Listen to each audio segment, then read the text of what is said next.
ఆయన్ని ప్రేమిస్తే దేవుడు వాగ్దానం చేశాడు. రోమ ఏం జరిగింది? దేవుని ప్రేమించేవారు కనుక ఆయన సంకల్ప చొప్పున పిలువబడిన వారికి మేలు కలుగుటకై సమస్తము సమకూడి జరిగిస్తాడు. Oh Lord, I am your daughter, I am your son, I am giving the praise to you so that I can glorify you. You be with me, you help me out, because God has already promised that He will help you out.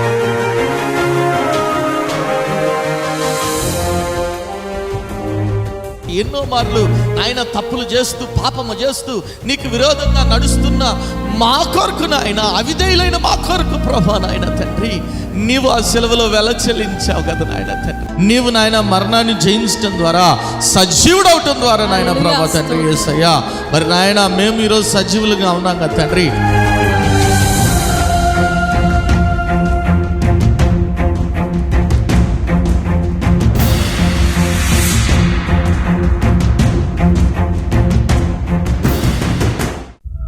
కుటుంబంలో నెమ్మది లేని స్థితిలోనున్నావా? అప్పుల ఊబిలో ఉరిగిపోయిన స్థితిలోనున్నావా? ఏ పని చేసినా విఫలమైపోతున్నావా? జీవితం లేని స్థితిలోనున్నావా? అనారోగ్యంతో అల్లాడిపోతున్నావా? తాగుడు, జూదం అనే రకరకాల సాతాను బంధకాల్లో కుటుంబ సభ్యులు ఉన్నారా? కుటుంబంలో రక్షణ లేని స్థితిలోనున్నారా? అయితే మీ సమస్యల నిమిత్తమై ప్రార్థన చేయటానికి మేము సిద్ధంగా ఉన్నాం. మీ ప్రార్థన అవసరత ఏదైనా సరే మాకు తెలియజేయగలరు. El Shaddai Prayer Tower, 306 3rd floor, Eden Square, above Spar Hypermarket, beside Apollo Hospital, Secunderabad. మా ఫోన్ నంబర్ 8885013886. దేవుడు మీ ప్రతి అవసరతను క్రీస్తు యేసు మహదైశ్వర్యంలో తీర్చునుగాక.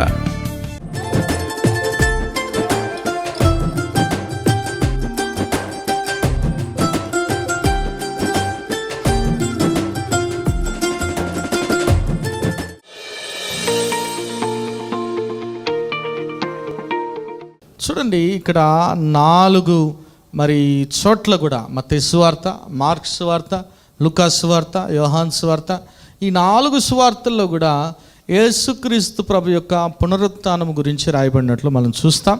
పోయిన వారము 4 సువార్తల్లో మరి యేసయ్య ఆ పామ్ సండే యెరూషలేములోనికి రాజుగా ప్రవేశించింది మనం చూసాం. అంటే ఈ ఘటన, ఈ సంఘటన చాలా చాలా ముఖ్యమైనది క్రైస్తవ జీవితానికి.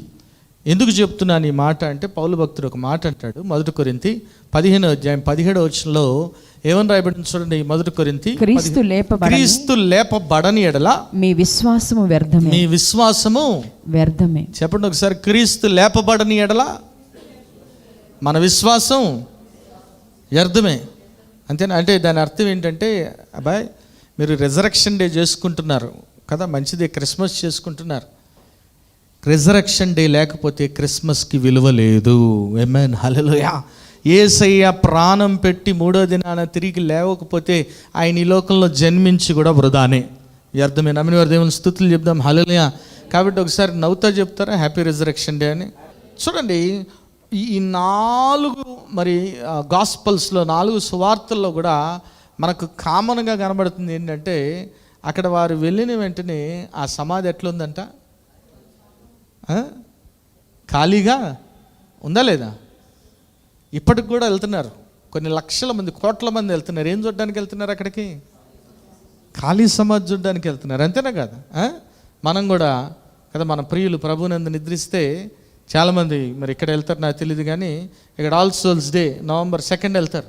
కానీ అటు సైడు ఆంధ్ర ప్రాంతంలో గుడ్ ఫ్రైడే రోజు కానీ మరి ఈ రిజరెక్షన్ డే రోజు వెళ్ళి సమాధుల దగ్గరికి వెళ్ళి ఏం చేస్తారు? క్యాండిల్స్ వెలిగించి దండలేసి, ఇంకొంతమంది ఏం చేస్తారు తెలుసా? నేను గమనించాను, కొంతమంది వాళ్ళకి బాగా మరి మంచి డ్రింకింగ్ అలవాటు ఉందనుకోండి, వాళ్ళ సమాధి మీద ఏం చేస్తారు? పోయి మందు బాటిల్ పెట్టి వస్తారు. వారికి మంచి మటన్ కూర బాగా ఇష్టం అనుకోండి, ఏం చేస్తారు? పోయి ఏం జరుగుతుంది? ఏమవుతుంది? ఏమవుతుంది? మటను మందు వదిలేసేయండి. నేను చిన్నప్పుడు చూసేవాడిని, ఆ సమాధి దగ్గరికి వెళ్ళి మనం దండేస్తాం కదా, మనం దండేసి ప్రార్థన చేసి వచ్చేలోపు ఆ దండ మళ్ళీ అమ్మేస్తుంటారు బయట తీసుకుని వెళ్ళి. నిజం ఇది. మనం వేసిన దండ మనం చక్కగా అరేంజ్ చేస్తాం. మనం అట్లా ఒక 2-3 సమాధులు చూసుకుని బయటకు వచ్చేలోపు అయ్యే తీసి అమ్మేస్తుంటారు. ఏమైనా హల్లెలూయా, హల్లెలూయా. ఆ సమాధుల్లో ఏమైనా ఉందా? ఏమీ లేదు, ఏమీ లేదు. నీతిమంతులు జ్ఞాపకం చేసుకుంటా ఆశీర్వాదకరం, మంచిదే. కానీ ఆ సమాధుల్లో ఏమీ కూడా లేదు. నువ్వు మటన్ కూర పెడితే లేసొచ్చి భలే వండింది, బతుకున్నప్పుడు మా ఆవిడ సరిగ్గా వండినేదే వండలేదు, ఇప్పుడు భలే చేసింది, నేను తిందా? ఏం తిండు, గుర్తుపెట్టుకో. ఏమైనా హల్లెలూయా, హల్లెలూయా. లేదంటే మనసులో నేను బతుకున్నప్పుడంతా నేనే వండాను, పోన్లే ఇప్పుడన్నా వండుకుంటుందని సంతోషపడ్డు, గుర్తుపెట్టుకోండి. ఏమైనా హల్లెలూయా, హల్లెలూయా. లేదంటే మందు బాటిల్ తెస్తే ఒక బాటిల్ తెచ్చారే, 2-3 తెస్తే బాగుండని ఏం అనుకోడు. ఎందుకంటే ఆ సమాధుల్లో ఏమీ కూడా లేదు. నమ్మిన వారి దేవుని స్తుతులు చెప్దాం. హల్లెలూయా, హల్లెలూయా. అదేంటి బెదరు ఎటు చెబుతున్నారు, మేము చిన్నప్పటి నుంచి వెళ్తున్నాం కదా. నేను వెళ్ళొద్దని చెప్పట్లేదు, కానీ ఒకటే చెప్తున్నాను, ఆ సమాధుల్లో ఏమీ లేవని చెప్తున్నాను. ఏమైనా హల్లెలూయా, హల్లెలూయా. నువ్వు జ్ఞాపకం చేసుకుంటా ఆశీర్వాదకరం, very good. But there is nothing there. అక్కడ ఏమీ కూడా లేదు. ఎందుకంటే శరీరం ఉండొచ్చేమో, ఎముకలు ఉండొచ్చేమో, కానీ ఆత్మ నీవు. అందుకే ఒక మాట చూడండి, సిమియోను ప్రవక్త అంటాడు కదా, మరి మరియమ్మ తల్లిని చూసి లూకాసు వార్త 2వ అధ్యాయం అనుకుంటా, చూడండి లూకాసు వార్త 2:34. సిమియోను వారిని దీవించి, ఇదిగో అనేక హృదయాలోచనలు బయలుపడినట్లు ఇజ్రాయేలులో అనేకులు పడుటకును తిరిగి లేచుటకును వివాదాస్పదమైన గుర్తుగా ఈయన నియమింపబడి ఉన్నాడు. ఎట్లున్నాడంట? అనేకులు పడుటకు, తిరిగి దేని నుంచి లేగటానికి? మరణము నుంచి లేగటానికి. హల్లెలూయా, హల్లెలూయా. నువ్వు యేసయ్యని నమ్ముకుంటే మరణాన్ని జయిస్తావు, యేసయ్యని నమ్ముకోకపోతే నువ్వు సమాధిలోనే ఉంచబడతావు, అంటే నరకానికి కొనిపోబడతావు. ఏమైనా హల్లెలూయా. నీ శరీరం ఎక్కడే సమాధిలో ఉంటుందేమో, కానీ నీ ఆత్మకు నరకమే గతి. నమ్మిన వారి దేవుని స్తుతులు చెప్దాం. హల్లెలూయా. కాబట్టి చాలామంది, లక్షల మంది పోయి చూస్తున్నారు సమాధిలో ఏమైనా ఉందా అని. ఏమైనా ఉందా అక్కడ? ఏమి కూడా లేదు. ఆ సమాధి ఖాళీగా ఉందట. నమ్మిన వారి దేవుని స్తుతులు చెప్దాం. హల్లెలూయా. ఒక ఆయన ఫ్రాంక్ మోరిస్ అనే వ్యక్తి, ఆయన ఒక జర్నలిస్ట్గా ఉన్నాడు. ఏమండి, యేసయ్య పునరుత్థానుడయ్యాడు, మరి రిజరెక్షన్ అయిందని అందరూ మాట్లాడుతున్నారు. No, it is not true. ఇది నిజం కాదు, ఇది ఒక మిత్, ఒక కల్పన కథ మాత్రమే అని నిరూపించాలని ఆయన పరిశోధనలు, ఇన్వెస్టిగేషన్ చేయటం ప్రారంభించాడంట. ఇన్వెస్టిగేషన్ చేయటం ప్రారంభించి ఎట్లయినా నేను ఒక పుస్తకం రాయాలి. ఏంటది అంటే, యేసయ్య సమాధిలోనే ఉన్నాడు, ఆయన మరణాన్ని జయించలేదు అనే పుస్తకం రాయాలని తలంచాడంట. కొన్ని రోజుల తర్వాత పుస్తకం రాశాడు. ఏం పుస్తకం రాశాడంటే, హూ మూవ్డ్ ద స్టోన్ అని రాశాడంట. ఏమని? హల్లెలూయా. రాయిని ఎవరు తొలగించారని. ఎందుకు చెబుతున్నాయంటే, ఆయన మార్చబడ్డాడు. ఆయన పుస్తకం రాయటం ద్వారా అనేకులు యేసయ్యందు విశ్వాసం ఉంచారంట. ఒకసారి గట్టిగా చప్పట్లు కొట్టి దేవుని నామమును మహిమపరదాం. ఎందుకు అంటే, యేసయ్య సజీవుడు కాబట్టి. ఆమేన్. హల్లెలూయా, హల్లెలూయా. యేసయ్య, నా యేసయ్య, నీ యేసయ్య, మన యేసయ్య సజీవుడు. నమ్మిన వారి దేవుని స్తుతులు చెప్దాం. హల్లెలూయా, హల్లెలూయా. మరణము ఆయన్ని పట్టి ఉంచలేదు, గుర్తుపెట్టుకోవాలి. ఆమేన్. హల్లెలూయా. మన దేవుడు మరణాన్ని జయించాడు. నమ్మిన వారి దేవుని స్తుతులు చెప్దాం. హల్లెలూయా. ఈ లోకంలో చాలామంది చెప్పారు. ఒక ఆయన చెప్పాడు, ఏమండి నేను 9 రోజుల్లో లెగుస్తా అన్నాడు. 9 సంవత్సరాలు దాటింది, ఇప్పటికీ లెగవట్లా. వాళ్ళ శిష్యులు, లెగు బాబు, లెగు లెగు లెగు, లెగవట్లేదు ఇంకా. ఆమేన్. హల్లెలూయా, హల్లెలూయా. ఇంకొక ఆయన మరి అమెరికాలో కూడా, పూణేలో ఆశ్రమం ఉంది ఆయనకి, ఓషో. ఆయన చెప్పాడు, నేను ఫలానా రోజు ఫలానా తేదీ లెగుస్తానని. ఓషో రజనీష్ ఇన్ని సంవత్సరాలైంది. ఈ లోకములో మరణాన్ని జయించింది ఎవరైనా ఉన్నారంటే అది యేసుక్రీస్తు ప్రభు మాత్రమే. నమ్మిన వారి దేవుని స్తుతులు చెప్దాం. హల్లెలూయా, హల్లెలూయా, హల్లెలూయా. కాబట్టి మరణాన్ని జయించింది ఆయనే. కాబట్టి మనల్ని మరణాన్ని నుంచి తప్పించగలిగింది ఎవరు అంటే యేసుక్రీస్తు ప్రభు మాత్రమే. నువ్వు ఆయన యందు విశ్వాసం ఉంచితే. అందుకే రక్షించబడాలంటే ఏం చేయాలంట? రోమా 10:9 రాయబడింది కదా, యేసు ప్రభుని. సరిపోతుందా? అక్కడ వరకు సరిపోతుందా? కాదంట. యేసు ప్రభు నీ నోటితో ఒప్పుకొని దేవుడు మృతుల్లోంచి ఆయన లేపాడని నీ హృదయమందు, అంతేనా? యేసు ప్రభుని ఒప్పుకుంటే సరిపోదు. That is half truth, that is not complete truth. అది సగము సత్యము మాత్రమే. ఏంటి సంపూర్ణ సత్యం ఏంటంటే, యేసు ప్రభుని ఒప్పుకోవాలి, దేవుడు మృతుల్లోంచి ఆయన్ని లేపాడని నీ హృదయమందు వెంటనే ఏం జరుగుతుందంట? అంతేనా? నిన్న గుడ్ ఫ్రైడే రోజు మొన్న చాలా సమయం అయింది, చాలా వరకు 11ంటికి ప్రారంభమైతే 5:30కి అయింది. అందరు చాలా ఓపికగా ఉన్నారు. మీ కొరకు ఒకసారి చప్పట్లు కొట్టుకోండి అమ్మా. ఎందుకంటే పాపం ఉపవాసంతో చాలామంది వచ్చింటారు, పెద్దలు, స్త్రీలు. మరి 3:30 అనుకున్నాం, 5:30 వరకు జరిగింది. ఆ మాటల్లో రెండో మాటగా ప్రభు ఏమన్నాడండి? నేడు నీవు నాతో కూడా. అయితే ఆ దొంగ ఏమన్నాడు ముందుగా యేసయ్యతో? ప్రభువా, నీ రాజ్యముతో నువ్వు వచ్చినప్పుడు నన్ను గంటలో చచ్చిపోతాడు యేసయ్య, లేదంటే 2 గంటలో 3 గంటలో. ఈయనకి రాజ్యం ఉందని, ఆయన మళ్ళీ తిరిగి వస్తాడని నమ్ముతున్నాడు. ఆమేన్, హల్లెలూయా. అంటే యేసయ్య రాజు, యేసయ్య ప్రభువుని ఒప్పుకుంటున్నాడు. అంత మాత్రం కాదు, యేసయ్య మరణాన్ని జయిస్తాడని కూడా ఒప్పుకుంటున్నాడు. ఆమేన్, హల్లెలూయా. వెంటనే రక్షించబడ్డాడంట. ఆమేన్, హల్లెలూయా. ఈరోజు నువ్వు రక్షించబడటానికి ఒక 1000 మెట్లు ఎక్కన అవసరం లేదు, 100 రౌండ్లు ఏం అవసరం లేదు, సాష్టాంగాలు ఏం చేయని అవసరం లేదు. నీ నోటితో యేసు ప్రభుని నీ నోటితో ఒప్పుకొని దేవుడు మృతుల్లోంచి లేచాడని నీ హృదయం ముందు విశ్వసించినట్లా నీవు రక్షించబడతావు. నమ్మిన వారు దేవుని స్తుతులు చెప్దాం. హల్లెలూయా, హల్లెలూయా. నీవు యేసయ్య సజీవుడని నమ్మకపోతే, చాలామంది బైబిల్ని జేబులో పట్టుకొని తిరుగుతా, బైబిల్లో ఉండే సూక్తుల్ని పాటిస్తా, బైబిల్లో ఉండే సూక్తుల్ని చెప్పేవారుగా ఉన్నారు చాలామంది. ఈ లోకంలో చాలామంది ఆ రీతిగా ఉన్నారు. వారు పెద్ద పెద్దవారిగా, మహాత్ములుగా పిలువబడ్డారు. అయితే వారు యేసే సూక్తులు చెప్పినా, యేసే సూక్తులు పాటించినా, యేసయ్య మరణాన్ని జయించాడని నమ్మకపోతే వారికి నిత్య జీవము లేదు. నమ్మిన వారి దేవుని స్తుతులు చెప్దాం. హల్లెలూయా. ఈరోజు నువ్వు యేసయ్యతో పునరుత్థానుడు కావాలి అంటే యేసయ్య మరణాన్ని జయించాడని నీవు నమ్మాలి. నమ్మిన వారి దేవుని స్తుతులు చెప్దాం. హల్లెలూయా. కాబట్టి ఆ ఖాళీ సమాధి దేనికి గుర్తుగా ఉంది? మొట్టమొదటిగా దేనికి గుర్తుగా ఉందంట చూడండి, రోమా 4:24-25. మన ప్రభువైన యేసును మృతుల్లో నుండి లేపిన వాని యందు విశ్వాసం ఉంచిన మనకును ఎంచబడునని మన నిమిత్తము కూడా వ్రాయబడెను. ఆయన మన అపరాధముల నిమిత్తం అప్పగింపబడి మనము నీతిమంతులుగా తీర్చబడటకై లేపబడెను. ఏమన్నా ఒకసారి గట్టి దేవుని స్తుతులు చెప్దాం. హల్లెలూయా. ఎందుకు యేసుక్రీస్తు ప్రభువు లేపబడ్డాడు అంటే మనము మన పాపము నుంచి పరిహరింపబడి నీతిమంతులుగా మార్చబడ్డానికి. నమ్మిన వారి దేవుని స్తుతులు చెప్దాం. హల్లెలూయా. మనం నీతిమంతులు ఎవరైనా ఉన్నారా? బైబిల్ గ్రంథం ఏం తెలియపరిచింది చదవను అసలు. రోమా 3:11, రోమా 3:23.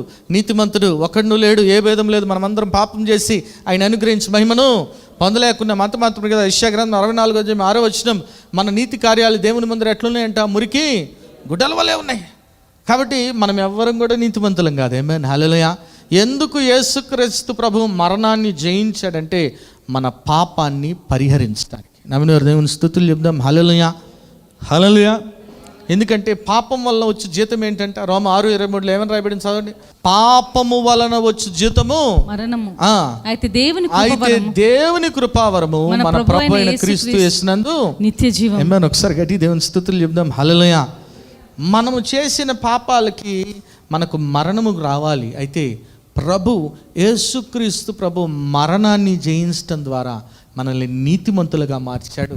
మన పాపానికి పరిహార్థ బలిగా ఆ శిలువలో వెల చెల్లించాడు. ఒకసారి గట్టి దేవుని స్తుతులు చెప్దాం. హల్లెలూయా.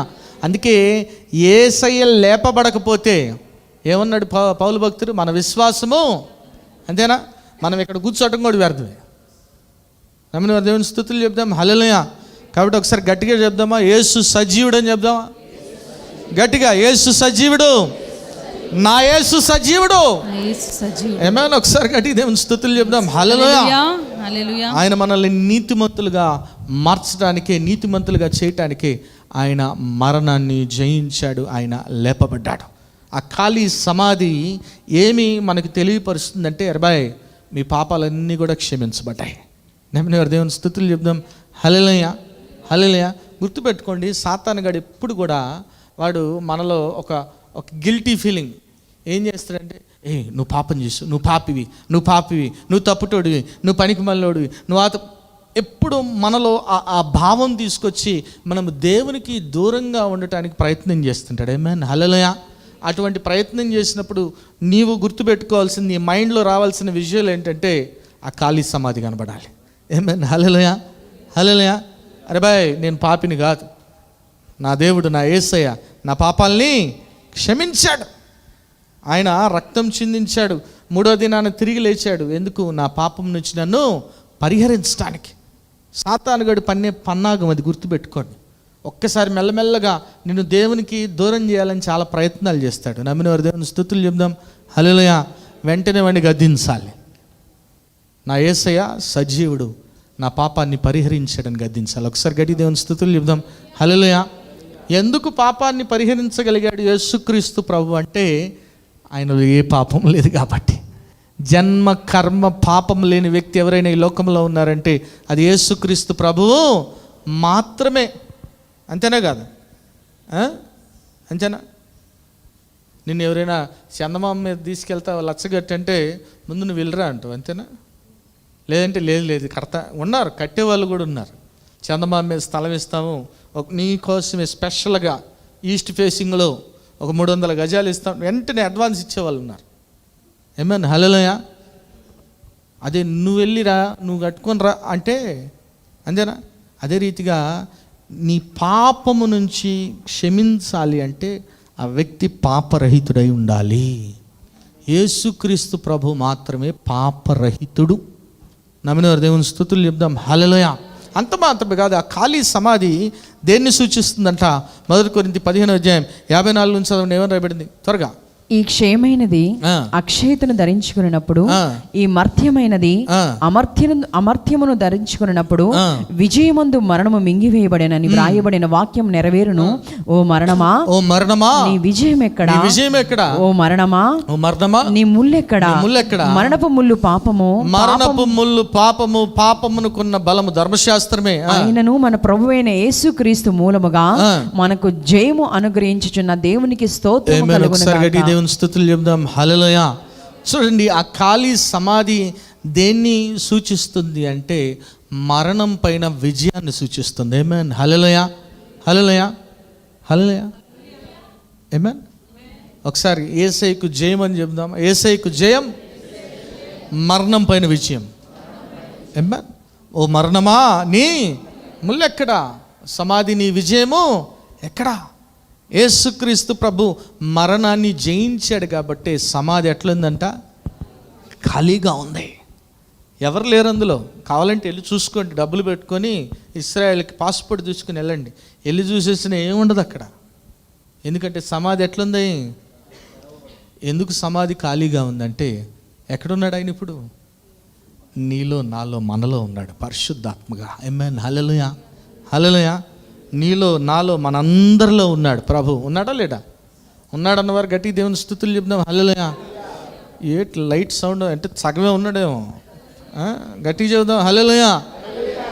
మరణాన్ని జయించాడు ప్రభు. ఈ మరణం ఎవరి ద్వారా వచ్చిందంట? ఒక మనుష్యుని ద్వారా. అంతేనా? ఏం చెప్పాడు ప్రభు? చూడండి, ఆదికాండం 2:17 వచ్చిన ఏమన్నా పెట్టి చదవండి త్వరగా.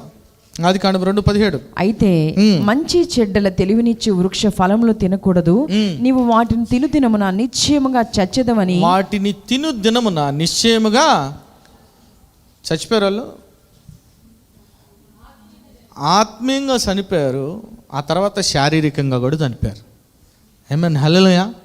శారీరకంగా కూడా చనిపోయారు, చనిపోలేదా? అంతేనా? సో చాలామంది ఏమనుకుంటారంటే ఈ లోకంలో మన జీవితానికి ఎండ్ ఏంటి? మరణమేనా? అవునా కదా? అంతేనా? మరణం పైన ఎవరైనా జయం సాధించగలరా? బుద్ధుడు రోడ్డు మీద పోతామంటే ఒక ఆమె వచ్చి అడిగిందంట, అయ్యా నా బిడ్డను కాపాడు, చిన్న వయసులో చనిపోయాడు, నా బిడ్డను బతికించు, చనిపోయాడయ్యా అంటే ఆయన అన్నాడంట కదా, అందరి ఇళ్ళకెళ్ళమ్మా, ఏ ఇంట్లో అయితే మరణం లేదో ఆ ఇంట్లోంచి ఒక గుప్పిడి ఆవాలు తీసుకొని రా. ప్రతి ఇంటికి పోతుందంటామా. ప్రతి ఇంట్లో మా ఆయన చనిపోయాడు అంటే మా ఆవిడ చనిపోయింది, మా తాత చనిపోయాడు, మా ముత్తాత చనిపోయాడు, మా అత్త చనిపోయింది, మా మామ చనిపోయింది. ప్రతి ఇంట్లో కూడా మరణం ఉందంట. వెంటనే వచ్చి ఆయన చెప్పిందంట, అయ్యా ప్రతి ఇంట్లో కూడా మరణం ఉందంటే అప్పుడు ఆయన చెప్పాడంట, పుట్టినవాడు గిట్టగా కానీ యేసయ్యందు నమ్మిక ఉంచితే పుట్టినవాడు గిట్టడు. ఏమైనా? హల్లెలూయా.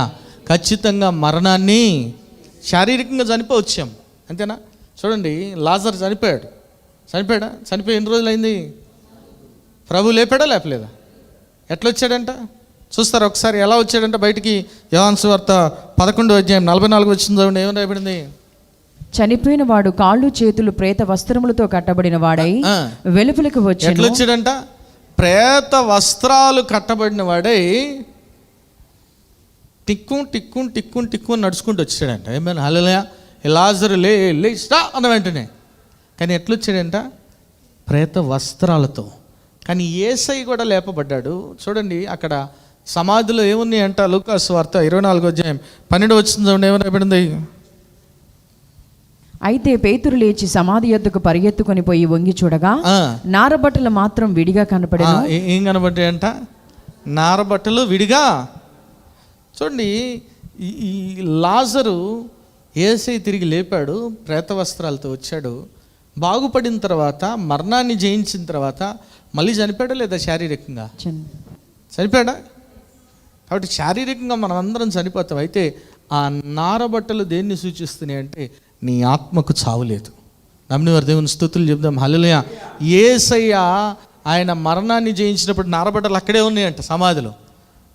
ఏం సూచిస్తున్నాయి అంటే నీ ఆత్మకు చావు. అందుకే ప్రభు మాట అన్నాడు యోహాను సువార్త 11:25 మనందరూ తెలిసిన మాట. ఏమన్నాడు? పునరుత్థానమును, చెప్పండి ఒకసారి, పునరుత్థానమును జీవమును నేనే, నా యందు విశ్వాసం ఉంచువాడు ఎన్నటికీ, అంతేనా, బ్రతికి నా యందు విశ్వాసం ఉంచున్నాడు ఎన్నటికీ చనిపోడు. చదవండి అక్కడ, నా యందు విశ్వాసం ఉంచువాడు చనిపోయినను బ్రతికి నా యందు విశ్వాసం ఉంచు ప్రతి వాడును ఎన్నటికి చనిపోడు. ఒకసారి గట్టి దేవుని స్తుతులు చెప్దాం. హల్లెలూయా. నువ్వు ఆయన యందు విశ్వాసం ఉంచితే, అపునరుత్థానుడైన యేసుక్రీస్తు ప్రభు యందు విశ్వాసం ఉంచితే నువ్వు చనిపోయినా బ్రతుకుతావు. నమ్మినవారు దేవుని స్తుతులు చెప్దాం. హల్లెలూయా. ఈ లోకంలో ఉన్న వారికి మరణం is the end of life ఏమో కానీ నీకు మాత్రం మరణం ఒక న్యూ బిగినింగ్. నమ్మినవారు దేవుని స్తుతులు చెప్దాం. హల్లెలూయా. ఎందుకంటే నువ్వు మరణిస్తే ఇక్కడ కన్ను మూస్తే ఎక్కడ కన్ను తెరుస్తావు? ఆయన సన్నిధిలో, అంతేనా? చూడండి, ఆ ఖాళీ సమాధి దేన్ని సూచిస్తుందంటే ముందుగా మన పాపము పరిహరించబడిందని ఆ ఖాళీ సమాధి సూచిస్తుంది. అంత మాత్రమే కాదు, ఆ ఖాళీ సమాధి ఏమి సూచిస్తుందంటే మనము మరణం పైన విజయం పొందుకున్నామనే సంగతిని సూచిస్తుంది. ఒకసారి గట్టి దేవుని స్తుతులు చెప్దాం. హల్లెలూయా. ఆఖరిగా ఆ ఖాళీ సమాధి యేసయ్య మరణము మరి జయించడం ద్వారా, మృత్యువును జయించడం ద్వారా ఏమి సూచించబడుతుందంటే చూడండి, యోహాను సువార్త 14:19 చదవండి. అయితే మీరు నన్ను చూతురు, నేను జీవించుచున్నాను గనక మీరును. మూడోదిగా ఆఖరిగా ఆ ఖాళీ సమాధి జీవమును సూచిస్తుంది. ఏమైనా ఒకసారి గట్టి దేవుని స్తుతులు చెప్దాం. హల్లెలూయా, హల్లెలూయా. నిజంగా మనము చనిపోయిన తర్వాత జీవితము జీవము లేకపోతే మనం యేసయ్యందు విశ్వాసం ఉంచడం వ్యర్థమా కాదా? అంతేనా కదా?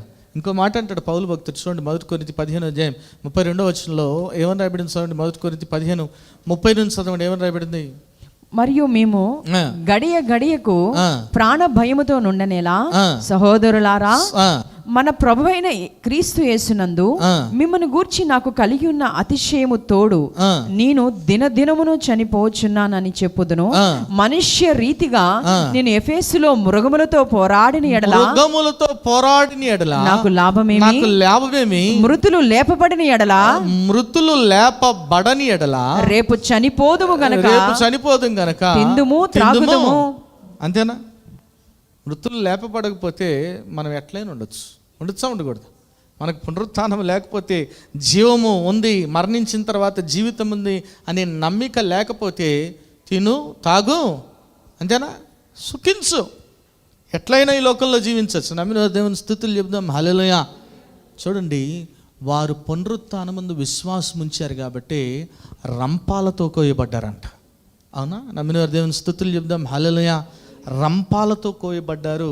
వారు సిలువ మీద కూడా కాదు, సిలువ తిరగబెట్టి వారిని సిలువ వేశారు, హతసాక్షి చేశారు, రాళ్లతో కొట్టబడ్డారు. ఎందుకు ఇవన్నీ భరించారు వాళ్ళు? పుట్టినేనా?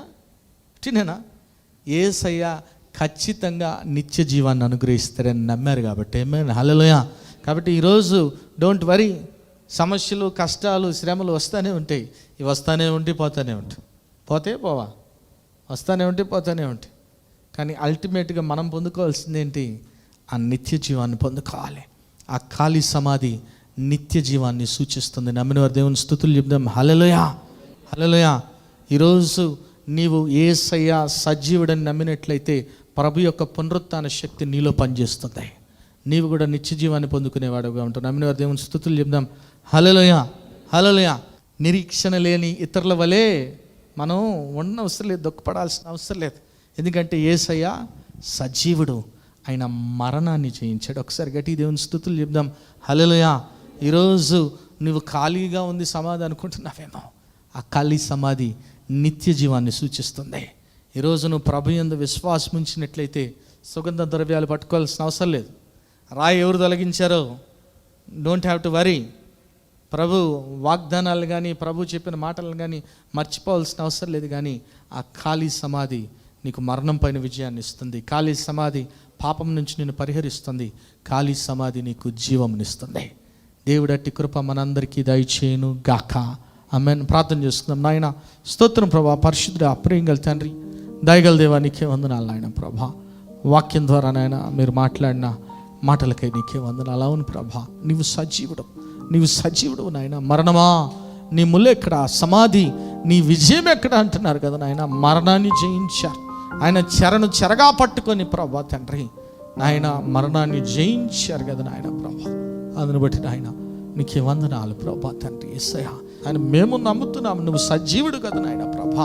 ఆ సజీవ స్వార్థను నాయన మేము కూడా ఇతరులకు చాటి చెప్పిన ఆయన ప్రభా నీ కొరకు తండ్రి నాయన ఆత్మల్ని గెలుచుకునే వారంగా ఉండే కృప దయచేసి వాక్యాన్ని మీరు నీటికట్టి ఫలింపు చేయమని, ప్రతి ఒక్కటి కూడా వాక్యానుసారం నుంచి ఫలించడం కొమ్మల వల్ల ఉండే కృప దయచేయమని యేసునామమున పెట్టి వేడుకొని ప్రార్థిస్తున్నాము తండ్రి. ఆమేన్. ప్రభువైన యేసుక్రీస్తు నామములో మీ అందరికీ శుభాభివందనములు. ఈ వారం బైబిల్ క్విజ్ విలాప వాక్యముల నుండి. మొదటి ప్రశ్న, ఎవరు పట్టణపు వీధులలో మూర్ఛిల్లెదరు? ప్రశ్న మరోసారి, ఎవరు పట్టణపు వీధులలో మూర్ఛిల్లెదరు? రెండవ ప్రశ్న, నీ ప్రవక్తలు నిరర్థకమైన బ్లాంక్ చూచి ఉన్నారు. ప్రశ్న మరోసారి, నీ ప్రవక్తలు నిరర్థకమైన బ్లాంక్ చూచి ఉన్నారు. మూడవ ప్రశ్న, ఎవరు వీధులలో నేలను పడి ఉన్నారు? ప్రశ్న మరోసారి, ఎవరు వీధులలో నేలను పడి ఉన్నారు? ఈ ప్రశ్నలకు గల జవాబులు స్క్రీన్పై కనబడుతున్న నంబర్లకు తెలియజేయగలరు. గత వారం బైబిల్ క్విజ్ ప్రశ్నలకు సమాధానాలు. మొదటి ప్రశ్నకు జవాబు మేఘముతో, విలాపవాక్యములు 2:1. రెండో ప్రశ్నకు జవాబు ఉగ్రతను, విలాపవాక్యములు 2:4. మూడో ప్రశ్నకు జవాబు తన బలిపీఠమును, విలాపవాక్యములు 2:7. ఈ వారం బైబిల్ క్విజ్ విజేత సంధ్యారాణి గారు ఫ్రమ్ మీర్పేట్.